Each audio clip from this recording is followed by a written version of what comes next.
Work it, make it, do it, makes us harder, better, faster, stronger. I powerlifted my sophomore through senior year, and I won state and for overall total record and qualified to go to nationals and junior Olympics.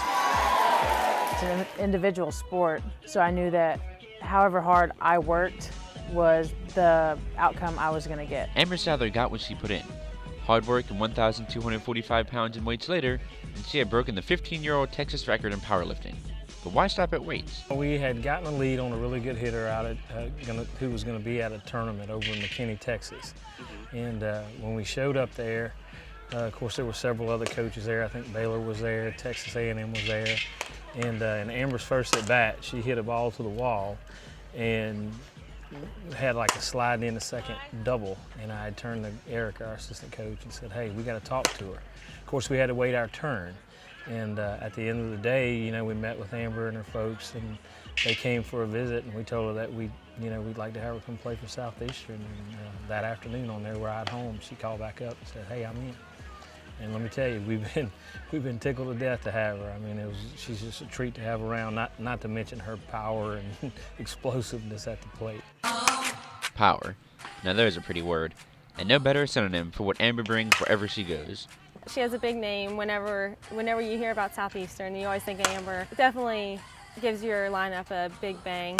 And it's always nice knowing that she has the power and to really change the game at any point in time at the game. She's a fan favorite. The folks out in the stands have posters that say Slamber, and then when you get up there and swing it like that, you automatically get the respect as a player. And that respect that Amber gets orchestrates fear into her opponents.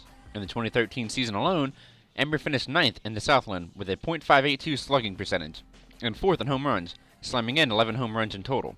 But that's only because the pitchers walked her 31 times out of fear, the lesser of two evils. You get a player like Amber, and she starts doing things and like hitting the walk-off home run against Ole Miss and those guys, you start expecting it every day, and you tend to get on her a little bit because you expect her to do it every at-bat. While there are great expectations for Amber coming from the crowd on her team, great pressure comes as a pricey side effect. I put most of the pressure on myself to do good because I expect myself to do good every day, get the hit, get the winning hit. The best feeling ever when you can feel a home run off your bat is just the greatest feeling ever. My job is to hit. I need to do my job, so I do what I can. Power. It comes in all different shapes and sizes. One thing's for certain, Amber Sadler's power is a force to be reckoned with. And when she comes up to bat, you better have your gloves ready in the stands. For the big game, I'm Nicholas Hoffman. Coming off a devastating loss against Lamar in extra innings on Friday, March 14th, the Lions came back swinging in a doubleheader Saturday to take the series victory. Lamar had complete control of game number 1, holding the Lions at bay 3-0 until the 6th inning, where Kyle Sotolo would walk to first. Jameson Fisher's single moved Sotolo to third, where he would then score on a throwing error by the first baseman. The game stayed stagnant until the bottom of the 9th, where Dylan Hills would throw a two-man home run, bringing the game into the 10th inning. The Lions then ironically fell to a two-man home run made by Lamar in the extra inning, pulling the final score to 5-3 in Lamar's favor. No, I think we'll bounce back and hopefully be mentally tough enough to come back tomorrow and get 2 from them. It's going to inspire us. It's going to get us going more. It's going to get us hungrier. If anything, I think we'll be ready for the rest of the season. And starving they were, as the Lions came back with an enormous burst of energy the following day. Sam Robertson and Brett Hoffman made it to the base in the 2nd inning, where Daniel Midget swung the pair into home base. Lamar answered in the next inning with a run of their own, but the Lions never lost the lead, rounding out the game to a 4-2 victory.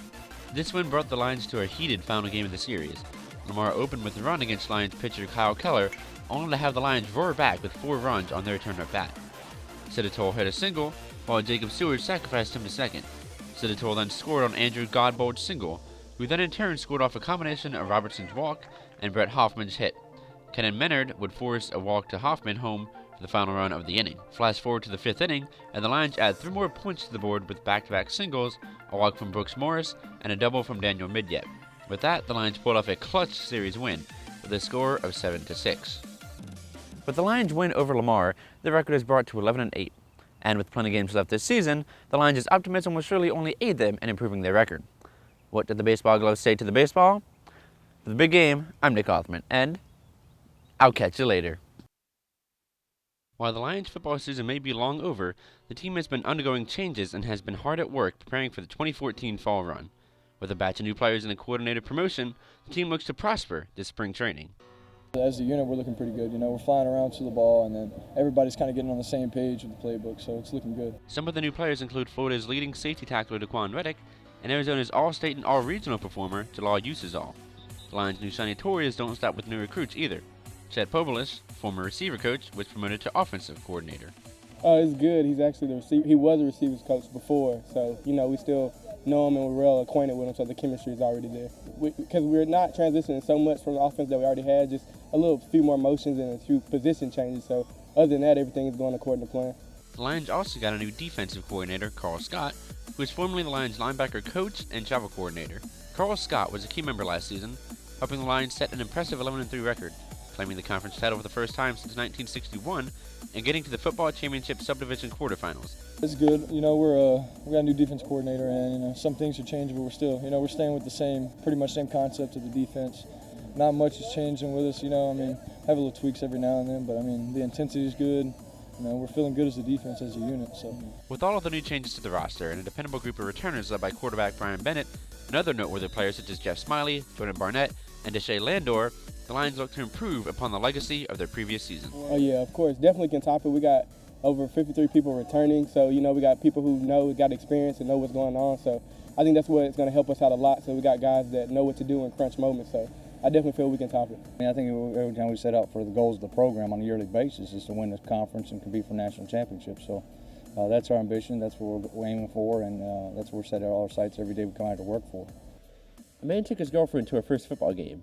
After the game, he asked her how she liked it. "I liked it," she said, "but I couldn't understand why people kept killing each other for 25 cents. "Well, what do you mean?" he asked. "Well, everyone just kept yelling to get the quarterback."